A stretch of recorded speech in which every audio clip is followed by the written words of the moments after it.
Hey Rebels, my name is Matthew Barton, and I'm the host of the Rebellion Brewing Podcast. First, there was a run on toilet paper, and then it was hand sanitizer and cleaning supplies. After that, it was all about masks. Everyone wanted a mask, but shelves were empty, so people were turning to things like bandanas, t-shirts, plastic bags, and even snorkeling gear. Dean Renwick and his team recognized a critical need for masks by senior centers, care homes, and retirement communities, where residents were the highest risk category and also living in close quarters. Then Dean and his crew went and did the most Saskatchewan thing I can think of. They started making hundreds of, if not thousands of masks, and they gave them all away for free to those who couldn't afford them. It makes my heart feel a little bit warm. It gets me a little lump in my throat. That he also was able to make some masks for me and my family, and I gladly donated just to help keep the cause going. I just think it's such a great thing. And then I was like, I gotta take these guys some beer, because that's the best way I know how to say thank you. And generously, they gave us some masks to the brew team so we can stay healthy and keep making beer for Saskatchewan. So let's get into it.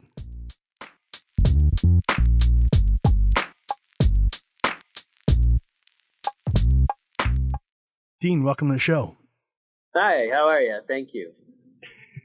I'm glad I finally got you to sit down for a chat. Yeah, we're actually at a quiet spot in our time here at the studio, but it could pick up, so excuse the noise.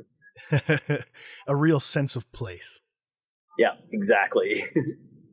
So let's start from the very beginning. If somebody doesn't know who you are and what you do, what is Dean Renwick Design?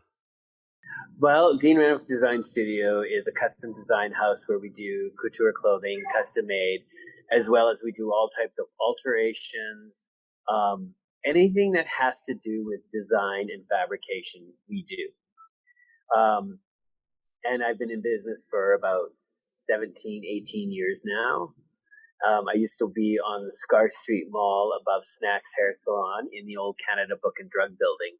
I was there for 15 years. 15 years I was there. And within the last 3 years, I moved over onto 12th and Rose. And now we're a big boutique and design studio space. I remember when I worked downtown that I would walk past your studio almost every single day, and I had no clue what you guys did. Yeah, none. It looked really fancy, though. Yeah, thank you. But I was always curious because I did like the colors, and I could see the people's faces when you were walking by because you got those big picture glass windows, and you could just see people were smiling. You know, people looked like they wanted to be there. Well, you know, the funny thing is when I had the opportunity to move my studio, I looked. My silent partners, Dr. Roberta McKay and Elmer Brenner, they're my partners. They found this space and they said, I think we should move here. And at first I walked over and I said, no, it's not quite what I was thinking about. It's not where I wanted to go. But then I thought about it. It's like, oh my God, all those windows, the amazing sunlight in my studio. And I consider all my employees my artists. And so I wanted to put my artists in the window so people can see what we do and know that we're not a manufacturing place in China. We're locally made. So, and every time you buy something here or get something done here, you're supporting a local person. You're supporting somebody locally with their job. So, before you guys got into doing the masks, what was kind of your signature thing that you guys did? Well, I do a lot of wedding gowns and mother of the bride gowns. We also do a lot of wedding alterations. I work with several different wedding stores in the city. And we do a lot of custom alterations too. So that was a big part of our wedding season, was like always from March till September. So, and that's what we mostly focused on, and custom made clothing. And I also do a line every year. I do a spring line and a fall line for my boutique side of my business. Do you do anything for like guys with beer bellies and bald heads? Yes, we do. We custom make. Trust me, we can make you look 110 pounds lighter and 5 feet taller. I dig it. It's all in the cut. In the cut. Nice. How did you guys get into the whole mask thing? Well, So middle of March, they closed down, right, from the COVID-19. So we had to close down. I sent my employees home, and I kept coming to work for the next 6 days on my own. I would come to work at 11 o'clock in the morning and spend my day here, and I was doing what I thought was going to be my spring collection. I started working on it because I figured I'd get it done and I'd get some cleaning done, clean out the space in the back, our storage area, and just do some general maintenance around the place, thinking, oh, we'll be closed for a month and that'll be okay.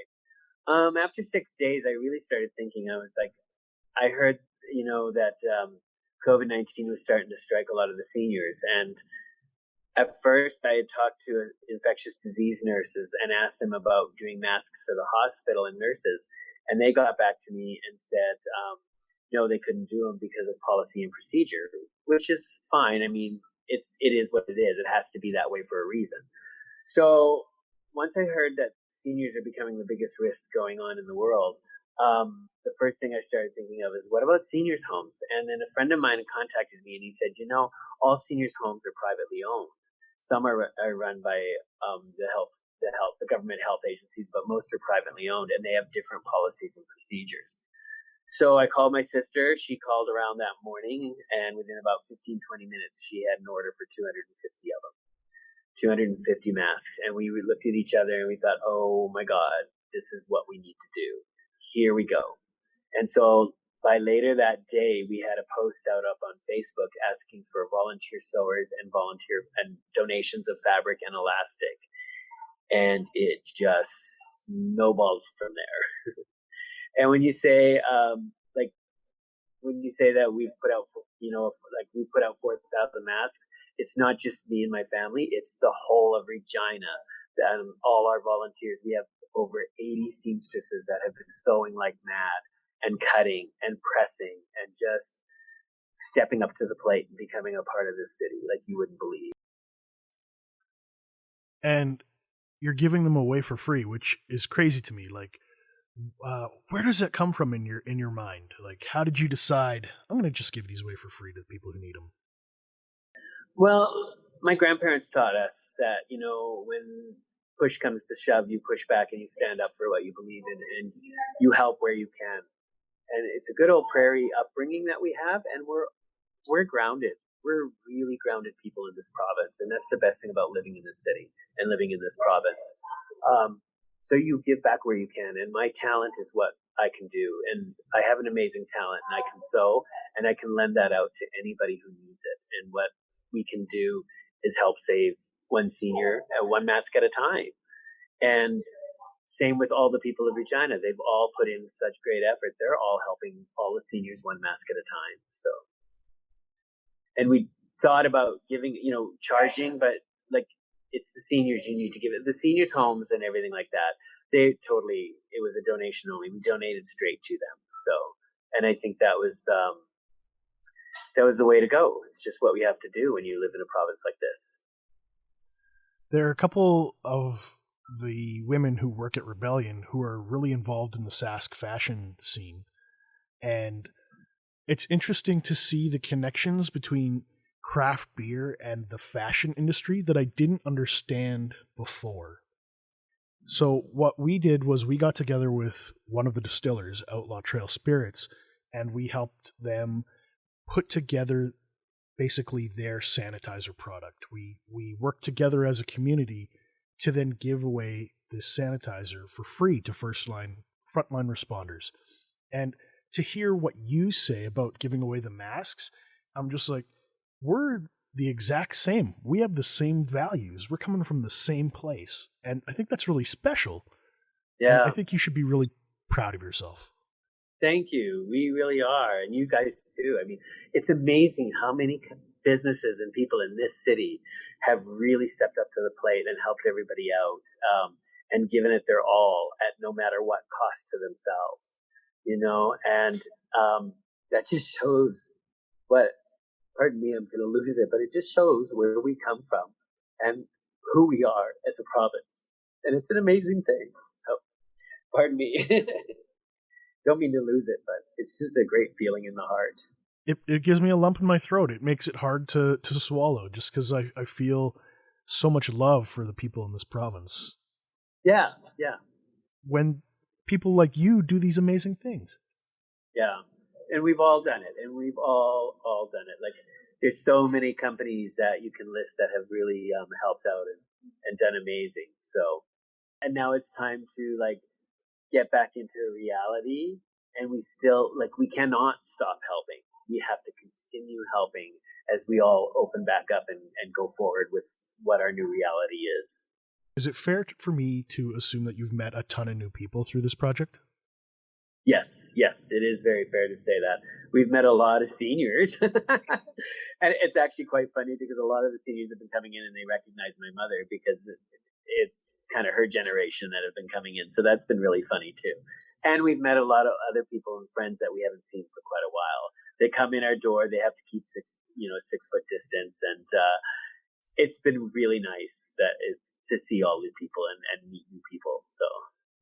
Do you have a favorite memory so far from this whole mask project? You must have a million new stories. A million new stories, yeah. I think one of the best one we're going to take away with us is we like to turn on Trump at 3:00 because it makes my one sister Roxanne very irate of all his stupidness. And so she has to drink your beer to calm herself. It's therapeutic. And we love it. It's like one of the best stories we'll have forever. I saw you guys had posted a kind of happy hour with a folding table on the patio on the sidewalk outside.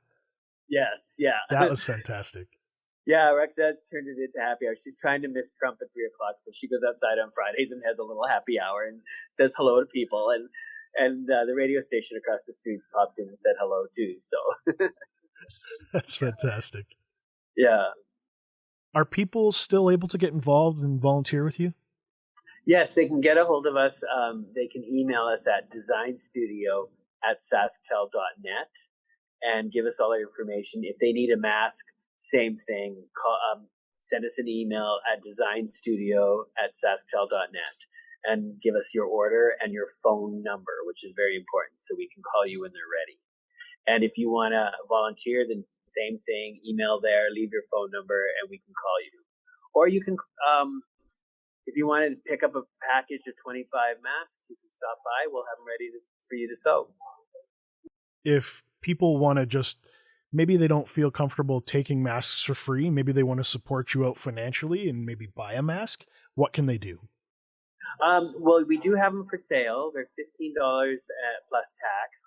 Our senior ones we do give out for free, but a lot of people have been giving a donation, which is really nice.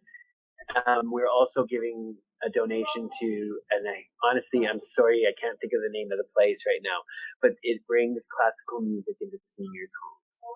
And so they'll be getting a beautiful donation from us, from all the people of Regina as well. So that's really awesome. Yeah, it's like you have to give back. Just give back. One of the fun things that we usually do on the podcast that we can't do right now because we're socially distancing is we usually crack a beer and share it. So I want to tell you about the beer that's going to be coming out, but then you could just run out and get it when I make you feel so thirsty about it, or I can drop some off tomorrow. Okay. Yes. I'm up for that.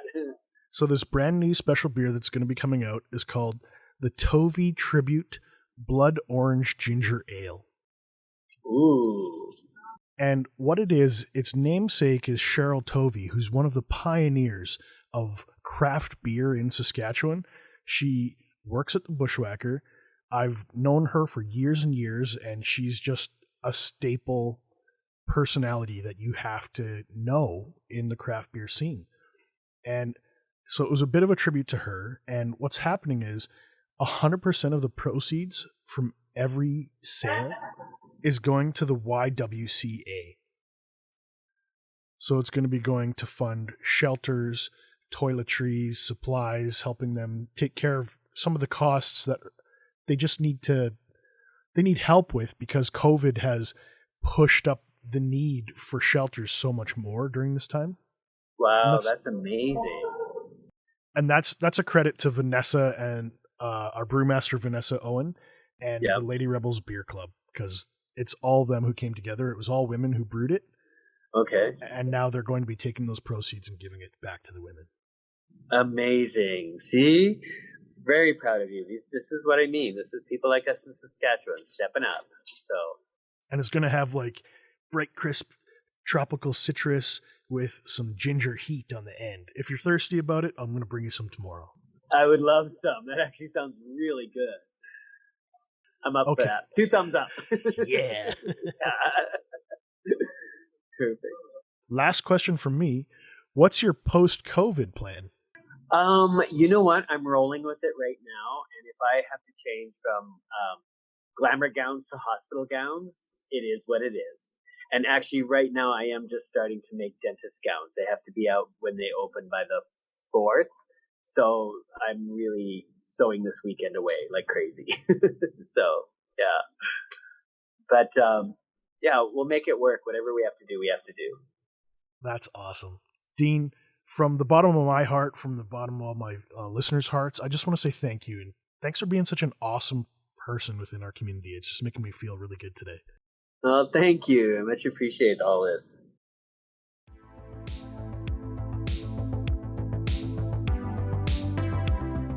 Rebels, thanks for listening today. I'm going to include links in the show notes so you can find more about Dean Renwick Design online. If you have any questions or comments about this episode, be sure to join us on our brand new Facebook group page, The Rebellion Brewing Podcast. I'm also proud to let you know about a brand new podcast by Kevin Brown. He's a familiar face in the craft beer scene, and his show is called Holy Fuck, It's a Music Podcast. He interviews tons of local people involved in the Saskatchewan music scene, including my own boss, Mark Heisey, the president and the CEO of Rebellion Brewing, who's also a member of the Heavenly Bodies. I'll include links in the show notes so you can find it. It's not too hard. The Sask craft beer scene is always changing. I'm going to do my best to keep featuring all the new local beers that are coming out in spite of all this social distancing requirements. Be sure to follow us on Facebook, Instagram, and Untappd so you don't miss out on a single thing. I'll be broadcasting from my basement. So, thank you for joining the Rebellion.